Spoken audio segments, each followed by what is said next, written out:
Bienvenue sur NTI Chers tous. Vous adorez écouter la radio? Nous aimons vous la faire suivre à bon escient. Dans cette optique, ce programme vous satisfera. Tous les vendredis, de 12h à 15h, une heure de l'auditeur sera votre compagnon avec Chéri Bravo.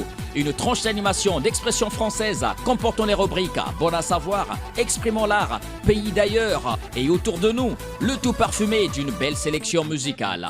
Une heure de l'auditeur, on augmente le volume et c'est waouh! NTI Radio, la radio interactive.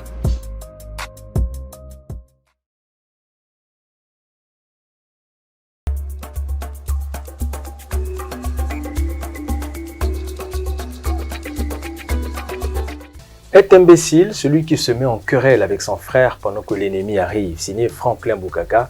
Mesdames, Messieurs, bienvenue dans Minute d'Actu. Tout de suite, les titres.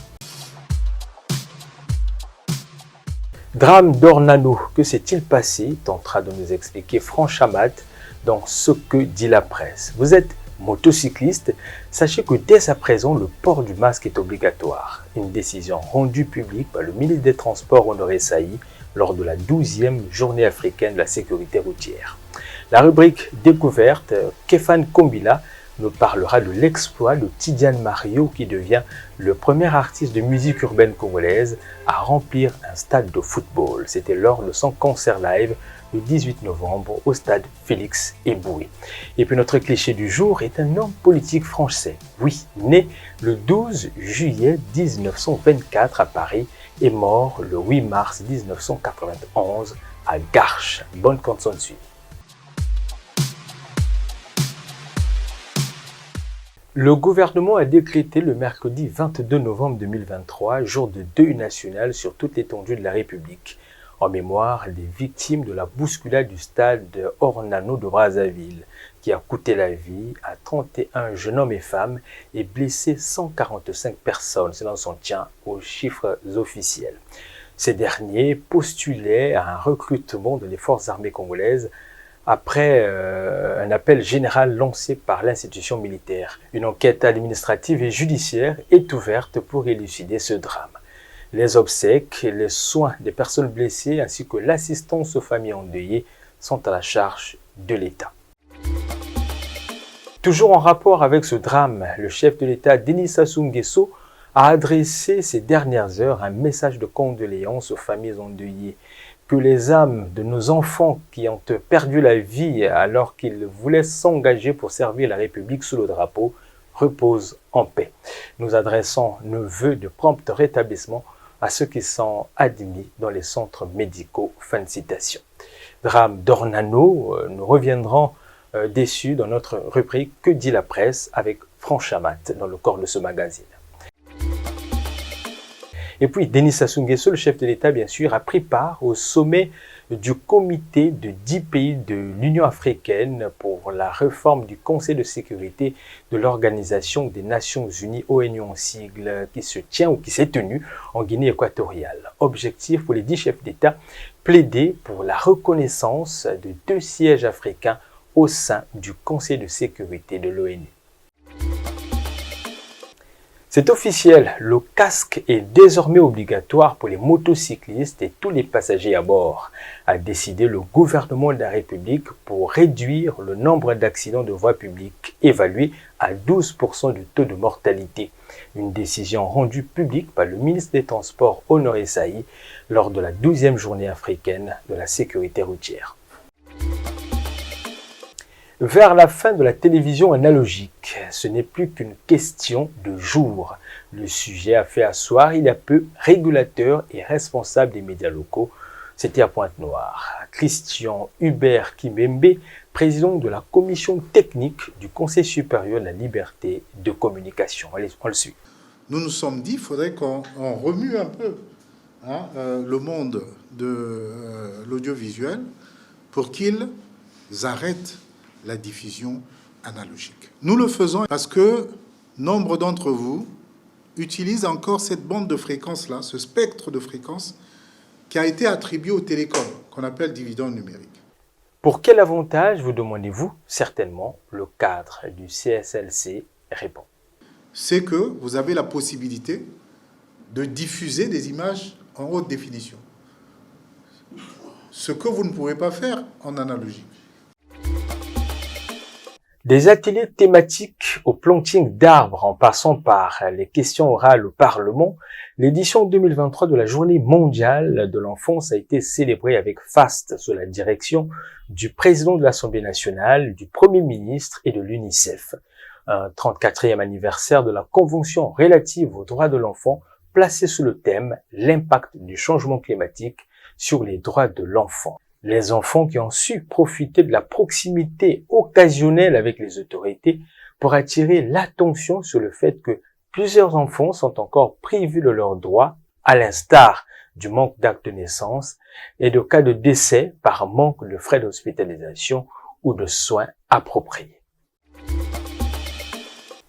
Mineurs du Congo, portraits et parcours de vie, le thème d'une exposition en cours jusqu'au 29 novembre au musée Cercle africain de Pointe-Noire. Ce sont 32 clichés exposés relatant le parcours tumultueux de jeunes femmes et hommes dont l'âge varie entre 18 et 25 ans. Tous membres de l'ONG Asie, Action de solidarité internationale. Une idée signée Victoria Dunyama, jeune femme photographe qui nous explique l'intérêt de ce projet.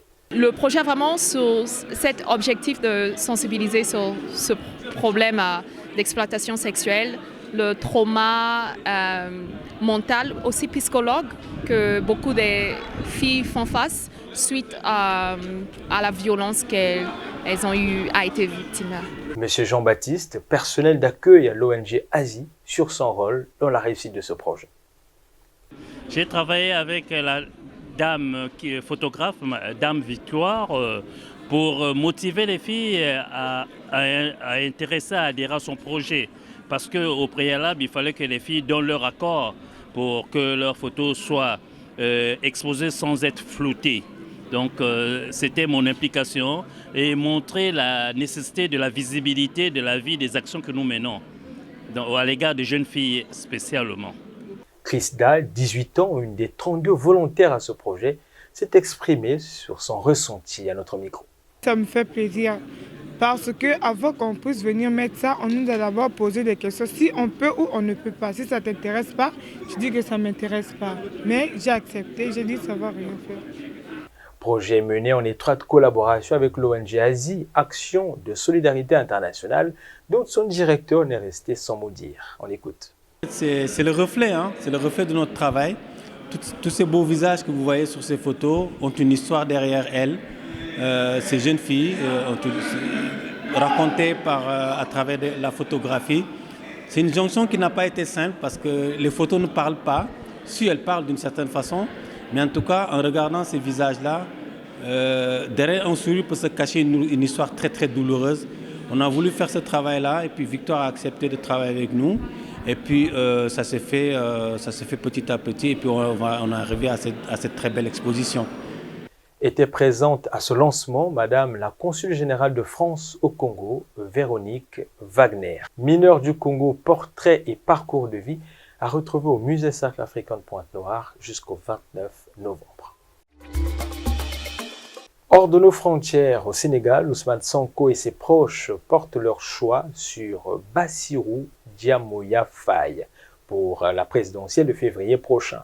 Un choix très applaudi du côté de l'ex-parti PASTEF, malgré quelques interrogations.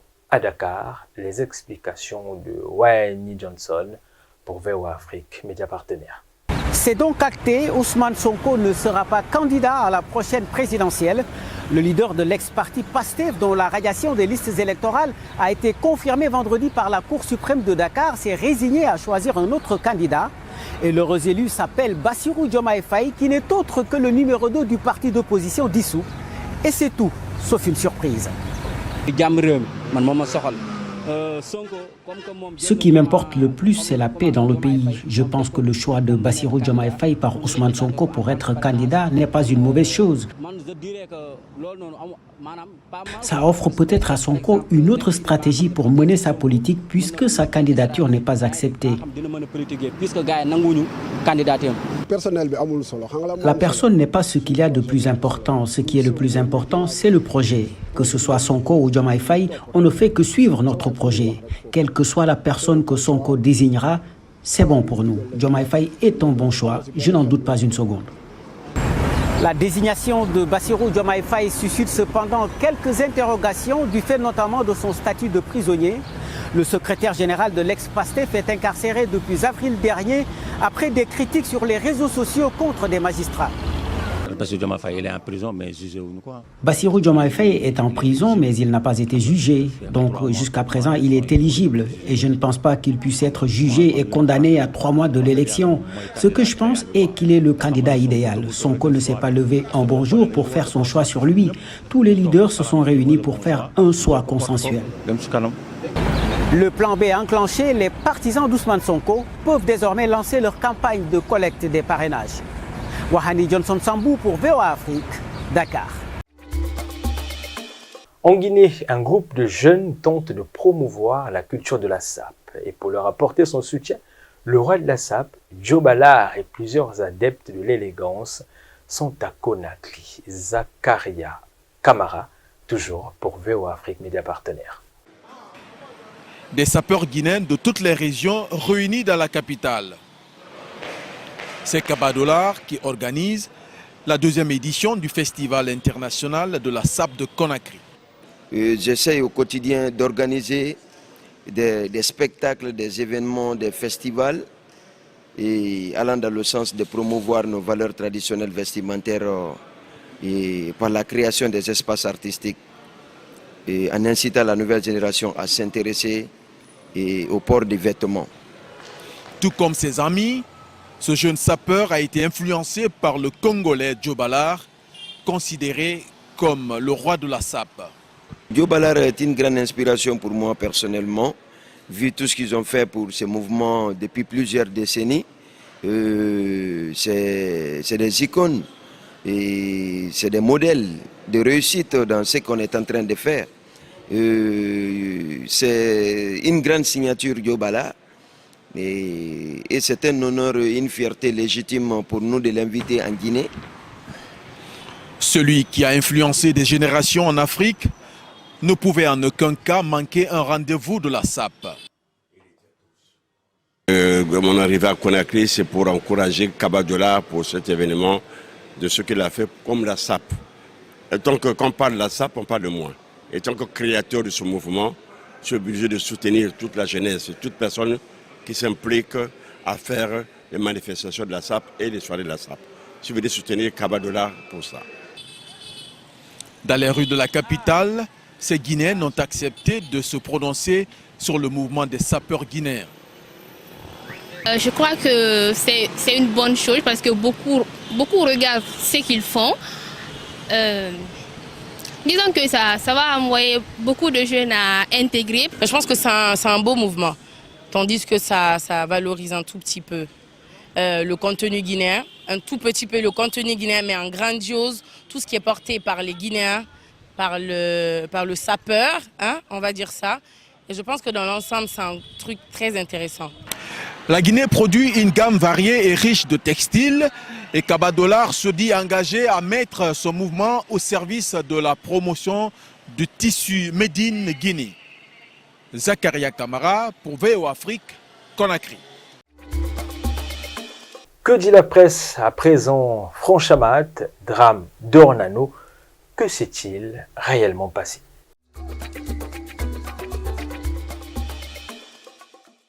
Mardi 21 novembre, de nombreux jeunes répondant à un appel au recrutement militaire forcent l'entrée du stade Michel d'Ornano de Brazzaville. Les responsables de la sécurité du stade, impuissants. Ils n'ont pu contenir la pression de ces jeunes à la recherche d'un emploi. Et c'est là que le drame s'est produit. Nombre de décès 31, dont 29 corps identifiés et 2 autres en cours d'identification.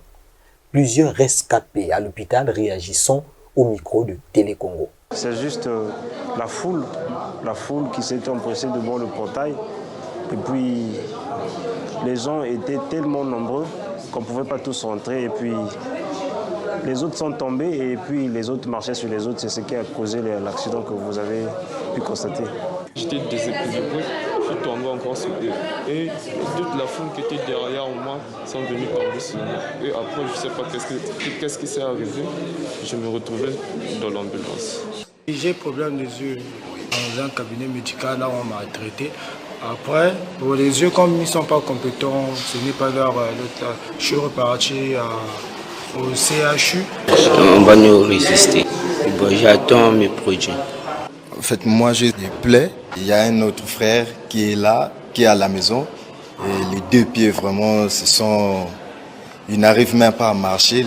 Le ministère des Affaires sociales est au chevet des familles endeuillées. Le gouvernement va prendre en charge les dépenses relatives aux obsèques, y compris celles des rescapés, visiblement très souffrants. Le gouvernement va assister les victimes du drame pour l'ensemble des frais médicaux qui seront exposés à cette occasion, ainsi que pour les frais de veillée et d'inhumation. Quatrièmement, à cet effet, les familles concernées sont invitées à prendre attache avec les services du ministère des Affaires sociales, de la solidarité et de l'action humanitaire. Sur la chaîne nationale, le procureur de la République, près le tribunal de grande instance de Brazzaville, a annoncé l'ouverture d'une enquête judiciaire. C'est un drame. Et je vous avais déjà dit qu'une enquête de flagrance venait d'être ouverte. Donc, attendant les résultats de l'enquête. Alors qu'un deuil national en mémoire des victimes a été décrété mercredi, l'opposition estime qu'il faut traiter le mal au niveau de la racine. En République du Congo, le chômage concerne environ 42% des jeunes, selon la Banque mondiale. Et là, Yann Orion, on ne parle encore que des jeunes au sens strict. Voici donc ce qu'on pouvait dire au sujet du drame au stade Michel Dornano. Découverte, il tient à peine sur quelques années de carrière solo. Je parlais de l'artiste-chanteur Tidiane Mario, qui devient le premier artiste urbain du Congo-Brazzaville à remplir un stade de football pour une prestation scénique. C'était le samedi 18 novembre au stade Félix Eboué. Et pour en parler, en duplex du studio NTI Radio, messieurs Képhane Kombila.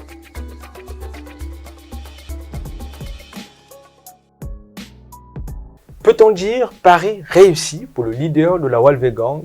Oui, Yann Orion, c'est un pari gagné pour le patron de la Walvegang qui, par le biais de ce concert semi-live, a rassemblé une myriade des mélomanes de la bonne musique venus des différents quartiers de la ville de Brazzaville pour assister de visu à ce grand rendez-vous de l'histoire de la musique urbaine de notre pays. Et c'est un exploit pour un artiste qui démarre sa carrière solo le lendemain de la dislocation du groupe Bana Assis en 2020. 3 ans aujourd'hui, il continue de construire sa carrière de fil en aiguille. Quels étaient les invités surprises à ce grand show? Alors, pour son premier stade Eboué, parce qu'il y en aura d'autres bien sûr, Tidiane Mario a donné l'opportunité à plusieurs jeunes artistes de s'exprimer, mais il a aussi partagé la scène avec des cadres de la scène urbaine des deux Congos, dont ils ont eu à collaborer il y a quelques années de cela, quelques mois pour certains, comme Bizaïs, Mwinda Mannequin, Samarino, Gez Mawite et bien d'autres. Quel artiste de la scène urbaine congolaise a déjà rempli un stade de football, peu importe le département de notre Congo? Alors, jusque-là, Tidiane Mario devient le premier artiste urbain congolais, toute génération confondue à le faire. On le sait que il y a des années en arrière, la musique urbaine n'était pas aussi soutenue comme aujourd'hui. Et il a réussi ce pari et il devient le tout premier artiste à écrire son nom dans l'histoire de la scène urbaine du Congo-Brazzaville en remplissant le stade Félix Eboué. De Félix Eboué aux planches de Paris La Défense, il n'y a qu'un pas pour Tidiane Mario. Notre calendrier s'annonce chargé, il me semble. Effectivement, on t'a même donné une partie de la réponse. Tidiane Mario, pour l'instant, son calendrier se limite après le stade Félix Eboué. C'est un concert où il va accompagner son aîné musical Fally Ipupa qui a un rendez-vous avec l'histoire de l'autre côté de Paris La Défense Arena. On le sait tous que c'est l'un des grands rendez-vous de la musique africaine les plus attendus de cette année 2023. Et Tidiane Mario fait partie des artistes qui vont prester devant 40 000 personnes. Et c'est une fierté pour un Congolais de Brazzaville de représenter valablement le drapeau tricolore de l'autre côté de la France, aux côtés de Fally Ipupa et bien d'autres artistes qui y seront bien sûr. Merci Képhane Komila. Merci à toi Yann Orion. C'est déjà la fin de ce magazine. Merci à toute l'équipe qui m'a permis d'arriver chez vous. On se quitte sur le cliché du jour qui est Monsieur Michel Ornano. Prenez soin de vous car chaque jour est une vie. Au revoir.